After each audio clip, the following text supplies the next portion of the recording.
The following program contains explicit support of the U.S. military. If you suffer from pacifism, Randall may not be right for you. Check with a veteran. Standing for truth in the four corners of America. Fighting for justice on the frontiers of the culture wars. And turning resistance into an art form. The only TV host arrested more times than Mahatma Gandhi, Randall Terry.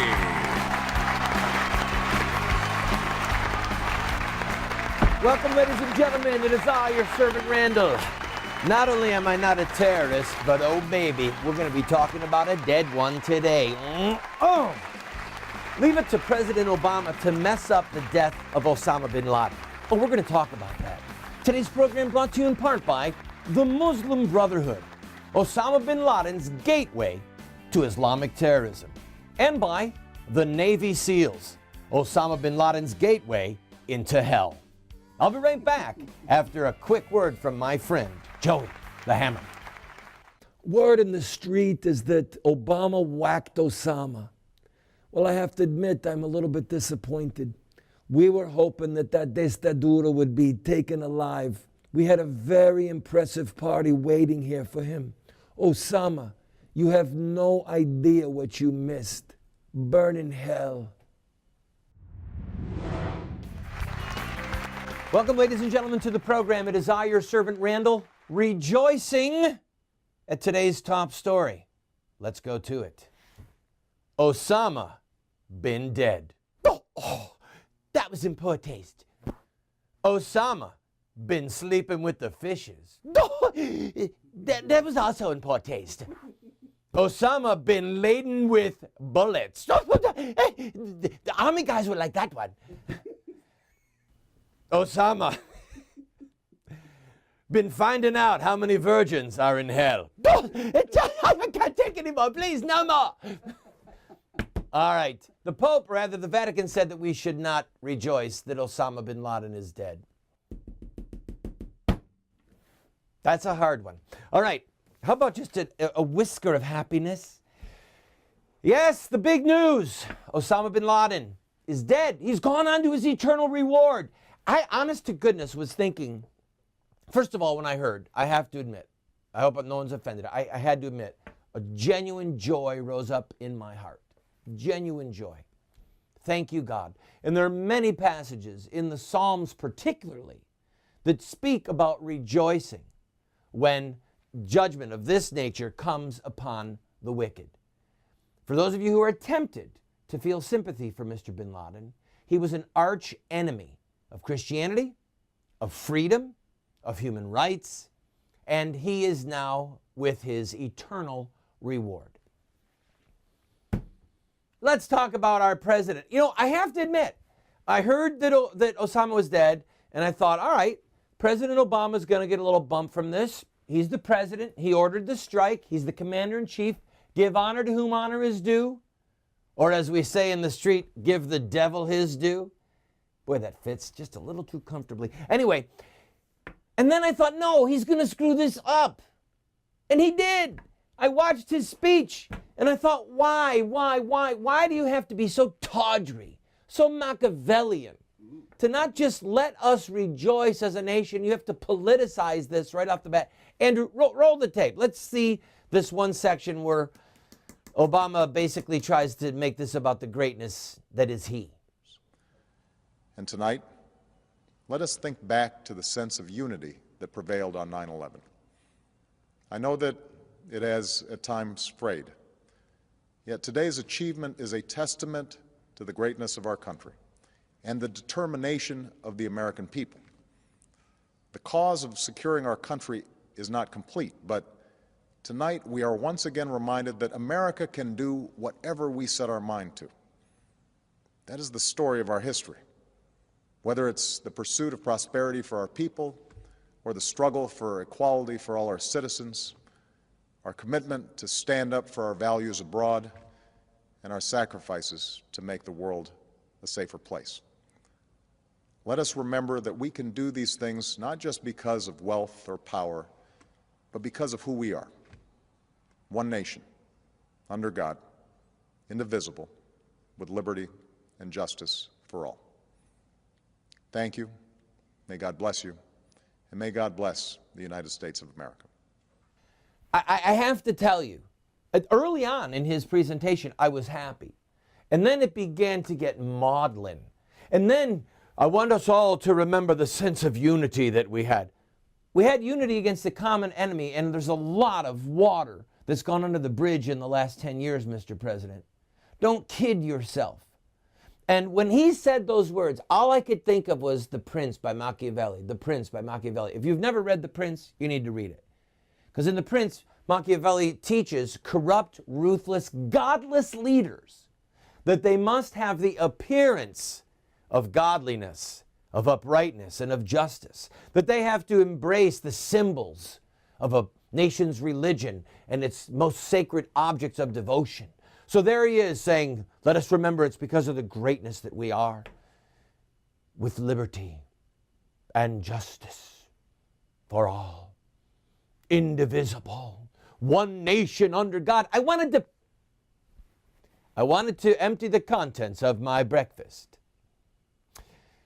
Because what nation have we become? Under his leadership especially. A bunch of baby-killing, sodomite-promoting, pornography exporting, socialist wannabes grabbing at the foot of our government, aiding tyrannical leaders like the leaders of China. I'm embarrassed. I admit it. I'm embarrassed for what our country has become. And when I hear him say those words, I'm very, very disturbed. But it doesn't stop there. Of course, Obama had to bow his knee at the foot of the peaceful religion of Islam. Notice how he accentuates. It's not Islam, it's Islam. That's the way they taught him how to say that down there in Indonesia, wherever he went to them Islamic schools. And to roll that tape so we can see how our president says, we ain't at war with Islam. We must also reaffirm that the United States is not and never will be at war with Islam. I've made clear, just as President Bush did shortly after 9/11, that our war is not against Islam. Bin Laden was not a Muslim leader. He was a mass murderer of Muslims. Indeed, al-Qaeda has slaughtered scores of Muslims in many countries, including our own. So his demise should be welcomed by all who believe in peace and human dignity. Well, listen to me, friends. Please hear me. The reason that America is at war with Islam is because Islam has declared war on all the nations of the world that are not under the yoke of Islam. I mean, Islamic theology breaks the world down into two places. Dar al-Islam. That's how you say it with the Arabic accent, by the way. That's what frightens me about Obama. Dar al-Islam and Dar al-Harb. Dar al-Islam is the house of surrender, the house of submission. Those nations that have embraced the Prophet Muhammad and are serving under the yoke of Sharia law. Dar al-Harb, which is the United States and England and Mexico, etc. Dar al-Harb means the house of war. You and I live, according to Islamic ideology and theology, we live in the house of war. The house of the infidel, the house of those who have not yet bowed their knee to Islam. Therefore, Islam, by definition, has declared war on us. Okay? So when the president says we're not at war with Islam, he's taken these by the fistful. You have to let Islam speak for itself, not try and process it through your wishful thinking grid. Alrighty? I'm going to take a quick break. When we come back, some footage of a parade and people holding up signs, laughing and waving. President Obama is the first case of polio since the widespread use of the Sabin and Salk vaccines. Infantile paralysis.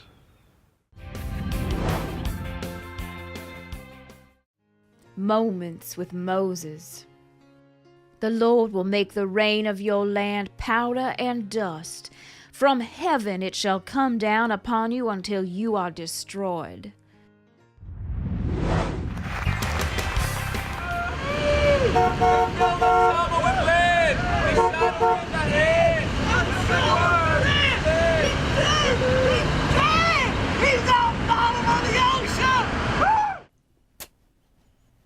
Is this a great country or what?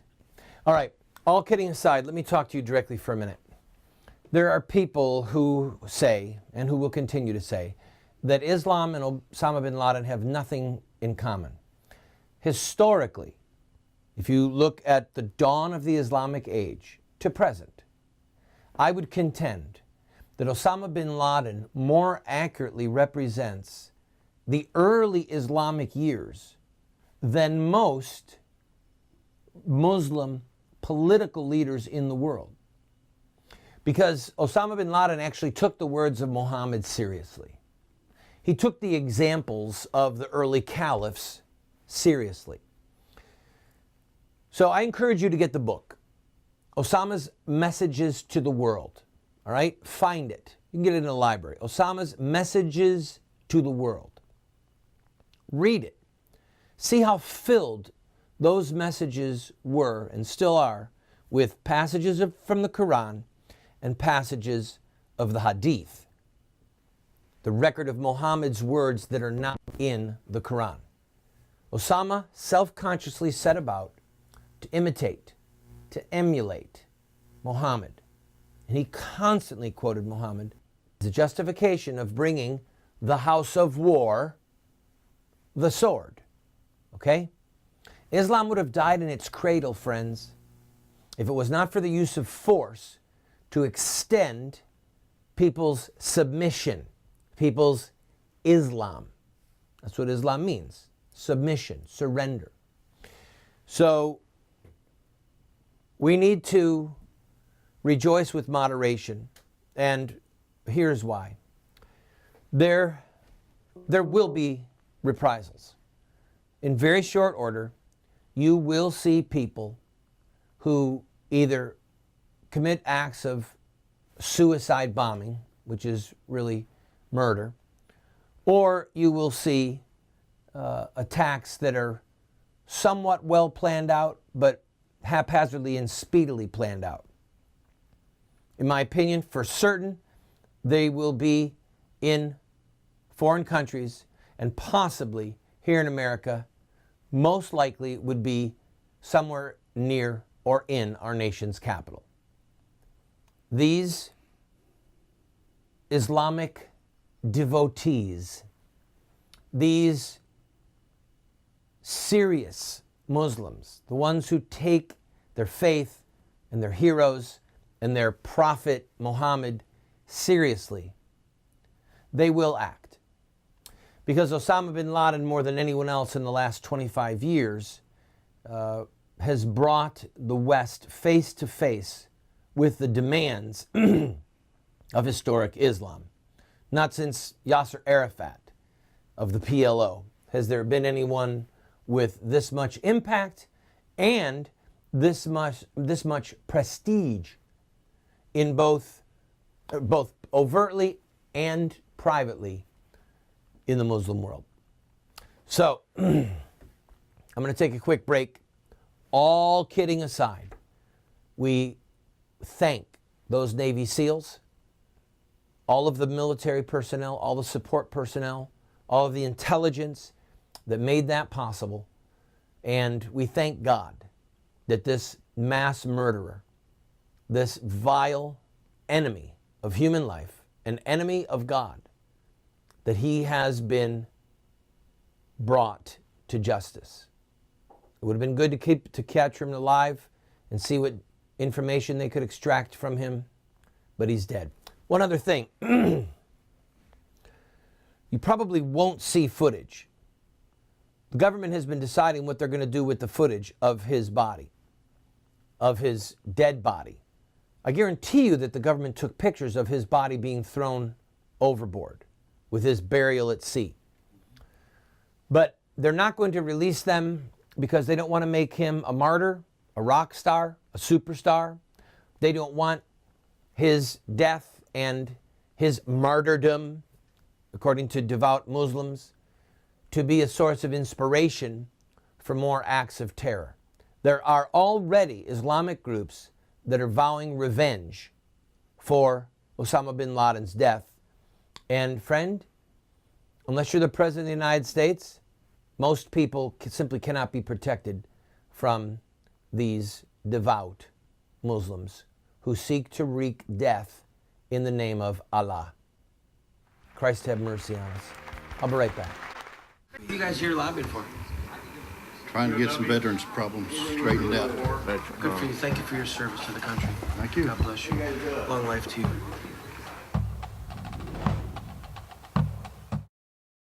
Courage is rightly esteemed the first of human qualities, because it is the quality which guarantees all others. Sir Winston Churchill.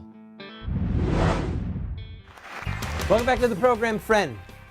We will talk more tomorrow about Osama bin Laden's death, about the reaction around the world, the reaction here in America. We've got some pretty funny stuff to show you on tomorrow's broadcast as well. Let's turn the page for a minute and talk about Donald Trump. Did anybody happen to see Seth Meyers from Saturday Night Live roasting the president, the vice president, members of Congress, and of course taking some shots at Donald Trump? If you have not seen it, I would encourage you, go online and watch one of the videos, because it's just flat out funny. The problem is Donald Trump did not take it well. He sat there and he was like this, totally stone-faced. He looked angry.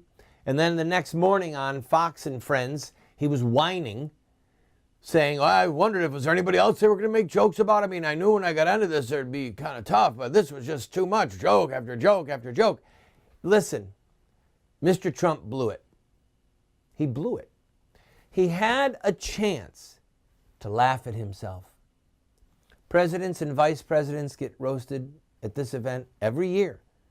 Obama was taking some pretty good shots from Seth Meyers. His administration was taking some pretty good shots. Joe Biden was getting blistered. And they all laughed good-naturedly. That's the way you show that you're bigger than this political game that some people play. By him sitting there, all stern-faced and angry, in my opinion, it showed, number one, he's a little petty. And number two, he's got skin that is way too thin for the rough and tumble that's about to happen. You may have heard the news about Donald Trump going after the Chinese at a speech in Vegas. I can't repeat what he said because it's against the law. But I have to tell you, he up until this flop at the Correspondents' Dinner where Seth Meyers went after him, Trump has been playing this perfectly as a populist candidate, saying he's going to get tough on OPEC, screaming about the price of gas, going after the Chinese. He's been doing a good job. Now, here is what is going to happen, okay? Listen closely to me. Trump said that we're going to tax the Chinese 25%. Well, if he's taxing what comes into the country, we're going to pay more. If he taxes what we send to the Chinese, there's going to be smaller amounts ordered, and we're going to lose some of the orders, and we're going to lose some jobs. Now, I'm not saying that either of those are not ethical decisions, because they are. The way that the government should be run is by duties, impost, ex post, excise tax, trade, all right? Stuff, that's how the Constitution actually authorizes the federal government to raise money. So I'm not saying that either of those are wrong, but what I'm saying is this. Once we get past the populist spin and hype that's going to come with that, people who crunch numbers for a living, the bean counters, they're going to feed the data to the talking heads on MSNBC and CNN and Fox and the three major networks, and slowly but surely, they're going to go after Trump. And the way he handled the situation with Seth Meyers tells me he might not have the wherewithal to endure that kind of scrutiny. And we haven't even begun to talk about his personal life. Okay? We're a long way from 2012, baby. And now President Obama can ride a little bit of a bump because of Osama bin Laden's death. I'm going to take a quick break. We'll be right back with a word from one of our founding fathers.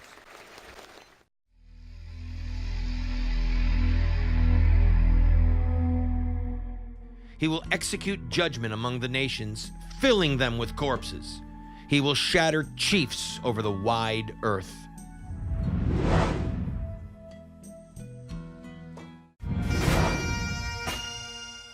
Samuel Adams said, among the natural rights of the colonists are these. First, a right to life. Secondly, to liberty. And thirdly, to property, together with the right to defend them in the best manner they can. Friend, life, liberty, and property. Under our Maker, the Declaration of Independence made it clear that the right to life, liberty, and property comes from God and from God's laws. If we abandon our Judeo-Christian heritage, our Judeo-Christian foundation for life, liberty, and property, and we embrace another philosophical foundation, such as Islam, well, then life, liberty, and property looks very differently. Or if we embrace a socialist or a Marxist paradigm, such as from the French Revolution, or from communist China, or communist Soviet Union, then we have a very different definition of what life, liberty, and property look like. We have to remember when we make these discussions that there is always a philosophical and, yes, a theological underpinning for the very definitions of words. So when we set out to defend life, liberty, and property, we first have to define it. And that definition, to be true for time and eternity, must originate with the triune God. God bless you.